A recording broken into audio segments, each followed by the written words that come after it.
Un ben ritrovati cari telespettatori e telespettatrici, eccoci con l'informazione di Telefriuli. Una scossa di terremoto è stata registrata alle 4:41 di magnitudo 2,9 a 9 km a est-nord-est da Clauta, alla profondità di 12 km, praticamente a pochi chilometri dal luogo dove si è verificato un'altra scossa 2 giorni fa. Lo rende noto la Protezione Civile regionale, precisando che l'evento è stato accertato dal Centro di Ricerche Sismologiche, Istituto Nazionale di Oceanografia e di Geofisica Sperimentale OGS, che non ha provocato danni a cose o a persone. E un incendio di vaste proporzioni è seriamente danneggiato ieri notte Villa Luisa Strassoldo ad Aiello del Friuli. Le fiamme hanno interessato 2 stanze. Nel pomeriggio era stato allestito un set fotografico. Un incendio di vaste proporzioni interessato ieri notte Villa Luisa Strassoldo ad Aiello del Friuli. L'allarme è scattato alle 1:30 dopo che un vicino ha visto fumo e fiamme sprigionarsi dalla residenza storica che risale al 600. Sul posto, il civico 11 di via Vittorio Emanuele, i vigili del fuoco del distaccamento di Cervignano, supportati dai colleghi di Udine. I pompieri hanno iniziato subito l'opera di spegnimento del rogo, che era divampato in 2 stanze su 2 piani distinti di grandi dimensioni. Il solaio è andato completamente distrutto, ingenti danni considerato il valore storico della villa e gli affreschi interni. Nel pomeriggio all'interno della residenza era stato allestito un set fotografico e, da quanto si è potuto apprendere, i caminetti che si trovano nelle 2 stanze erano stati accesi. Le fiamme sarebbero comunque partite per cause accidentali, ma comunque in corso di accertamento da parte dei pompieri e dei carabinieri della stazione di Aiello. Nessuna persona, non essendo la villa abitata, è rimasta ferita. Questa mattina i vigili del fuoco hanno completato le operazioni di bonifica e messa in sicurezza dell'immobile. La stagione invernale del Friuli Venezia Giulia entra a regime nel primo weekend di apertura dei comprensori sciistici, in cui la stagione è partita lo scorso 8 dicembre con l'apertura agli sciatori del solo polo di Sella Nevea. Sono stati oltre 12.500 i primi ingressi contati da Promoturismo FVG. Sentiamo l'assessore regionale al turismo Sergio Bini. Assessore, ci siamo, è arrivata la neve e subito boom di sciatori sulle piste. Beh sì, siamo partiti in maniera importante dopo un rallentamento dovuto alle condizioni meteo non favorevoli.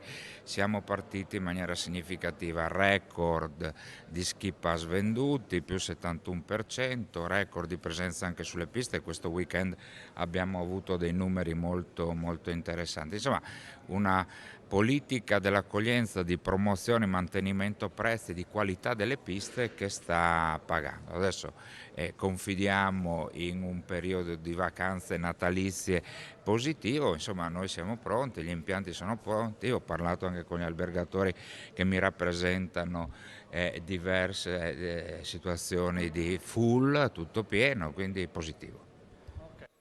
La UILM denuncia il lavoro a chiamata imposto ai circa 700 lavoratori della Freud distribuiti tra gli stabilimenti di Pavia di Udine, Martignacco, Colloredo Montalbano e Fagagna. L'azienda di elettroutensili e armi circolari, nata a Udine e ora in mano alla multinazionale tedesca Bosch, a dicembre ha subito un drastico calo di lavoro. Una situazione imprevista e imprevedibile che, anziché spingere i vertici a chiedere la cassa integrazione e guadagni, ha portato l'impresa a presentare ai suoi dipendenti 2 opzioni. Presentare domanda per utilizzare le ferie accumulate o ancora da accumulare nel 2023, oppure rimanere a casa utilizzando i permessi non retribuiti in attesa di essere chiamati al lavoro. A riferirlo è preoccupato il segretario Giorgio Spelat, che definisce le 2 opzioni inverosimili e disorientanti per i dipendenti. Le situazioni lavorative all'interno delle sedi della Freud, spiega il sindacalista, dimostrano le difficoltà produttive esistenti e non lasciano buoni auspici per l'anno in arrivo. Sono molto orgoglioso, da sardo, di presentare oggi la versione in friulano del calendario storico dell'Arma dei Carabinieri 2023. Lo ha detto questa mattina a Udine il generale Francesco Azzeni, comandante della Legione Carabinieri del Friuli Venezia Giulia. Nasce dalla collaborazione tra l'Arma, la Regione e l'Arlef. Generale, lei ha parlato oggi di un evento storico in relazione alla presentazione del calendario dell'Arma in friulano. Perché un evento storico? È un evento storico perché il calendario dell'Arma compie 90 anni, nasce nel 1928, abbiamo avuto solo una breve pausa post bellica e da lì in avanti è andato sempre a crescere anche col numero di copie. Oggi ne stampiamo circa 1.200.000 in 8 lingue ufficiali e una lingua minoritaria che era il sardo dal 2008.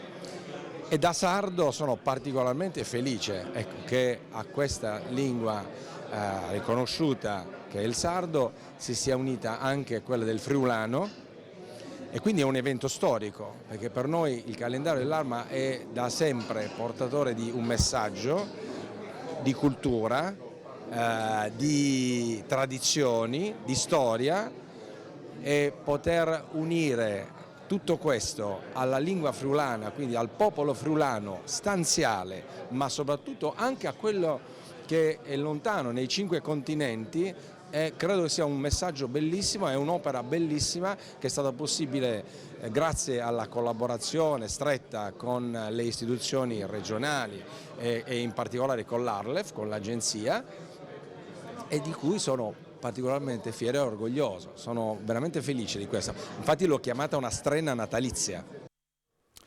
La piattaforma online che la Camera di Commercio della Venezia Giulia ha realizzato per archiviare e consultare i dati sulle imprese del territorio consente di ottenere una lettura rapida e precisa delle dinamiche dell'attività economica locale. Poter disporre con pochi semplici clic di tutte queste informazioni è utile a confrontarsi più facilmente con i competitors e realizzare analisi redditive. Lo ha detto oggi a Trieste l'assessore alle attività produttive Bini, intervenendo alla presentazione dell'Osservatorio Economico Venezia Giulia, la piattaforma realizzata dalla Camera di Commercio della Venezia Giulia. Grazie a Infocamer che gestisce per conto del sistema cameriere italiano il registro delle imprese dal 1997, tra l'altro, abbiamo una banca dati enorme sulla vita e la morte delle imprese. Da lì l'idea di creare un dashboard che sarebbe questa impresa in un click, in pratica, il tema di oggi. Abbiamo i dati delle imprese, per cui si va a focalizzare impresa per impresa, tutti i settori economici, dall'agricoltura, al turismo, ai servizi, l'industria, il commercio, l'artigianato, dove sono localizzate, i loro fatturati, la mortalità. C'è un'impresa nata, non so, 2 anni fa, quanto tempo dura, perché c'è anche questo dato, no? Ci sono tante imprese che hanno una natività, una mortalità molto molto veloce, e per cui sono dati importanti. Segnala anche le vie in cui sono queste attività, che genere vendono, che fatturato fanno, in maniera tale che se qualcuno vuole investire nel territorio avrà, grazie a questo mezzo, la possibilità di monitorare le vie dove sono i maggiori fatturati, dove sono le maggiori attività, scegliere altre zone, capire se di quel settore economico, sia esso artigianale o industriale o commerciale o di servizi, ce ne sono tanto troppe, che fatturato fanno. Insomma, un mondo enorme dove qualsiasi potrà andare con un clic e avere una informazione di base importantissime. Se poi vorrà andare più a fuoco dovrà dialogare con la Camera di Commercio e azienda per azienda daremo dei dati ancora più precisi. Presidente, le Camere di Commercio aprono i loro dati in maniera open, una cosa importante per gli stakeholder, per gli investimenti, ma anche per capire un territorio. Beh, noi abbiamo i dati, quindi è giusto che i dati vengano mostrati per quello che è possibile, e questo dà la capacità a chi deve attivare un'impresa in un territorio di conoscere l'humus del territorio nel quale va a investire, quali sono i settori preminenti, quali sono le relazioni col pubblico. Questo è il grande patrimonio delle Camere di Commercio, che nascono hanno al loro interno il registro delle imprese, e dal registro delle imprese, che sono i dati di 6 milioni di imprese e 10 milioni di cittadini, puoi tirar fuori ovviamente tutta una serie di analisi che ti consentono di fare delle valutazioni oggettive su come porti nell'investimento. Ancora una doppia sconfitta per Webgesteco Cividale e Upworld Wild West, battute rispettivamente da Chiusi e Nardò. Ed è proprio la doppia sconfitta contemporanea nell'ultimo turno di andata a decidere chi rappresenterà il Friuli nella Final Eight di Coppa e Italia. Sarà Lapo a disputare le Final Eight di Coppa Italia insieme dal girone rosso a Pistoia, Forlì e Cento. E a decidere questo verdetto è stata una doppia sconfitta. La tripla decisiva che permette a Chieti di battere Cividale consegna il 4° posto in classifica all'altrettanto sconfitta Udine. Una sconfitta che fa male, quella di Cividale, arrivata all'ultimo punto così come contro San Severo. E così come contro San Severo, l'ultima giocata è quella decisiva. Sul 60 pari, a 20 secondi dalla fine, Rota si inventa il canestro che sembra chiudere la gara, ma mancano ancora 2 secondi e in quei 2 secondi chiusi, ultima in classifica, trova la tripla di Bolpin sulla sirena. Il tabellone segna 62 Cividale, 63 Chiusi.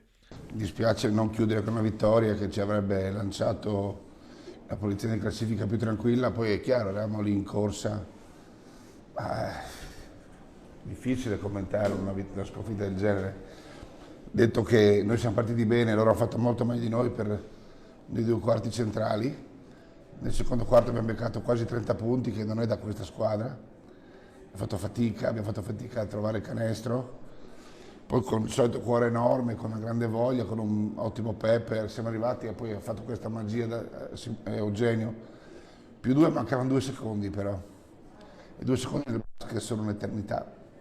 Terza sconfitta consecutiva per l'Apu, che chiude il girone con 89-77 contro Nardò, in una gara dominata dai padroni di casa. Si arriva anche a un massimo vantaggio di 30 punti per Nardò, con Udine che riesce a farsi sotto solamente nell'ultimo quarto, senza però chiudere la rimonta. Ma la contemporanea sconfitta della Gesteco impedisce l'aggancio e quindi Udine può comunque festeggiare il traguardo minimo per questa parte di stagione, l'approdo alle Final Eight di Coppa Italia, in attesa che quanto prima Ale Gentile possa indossare il bianconero.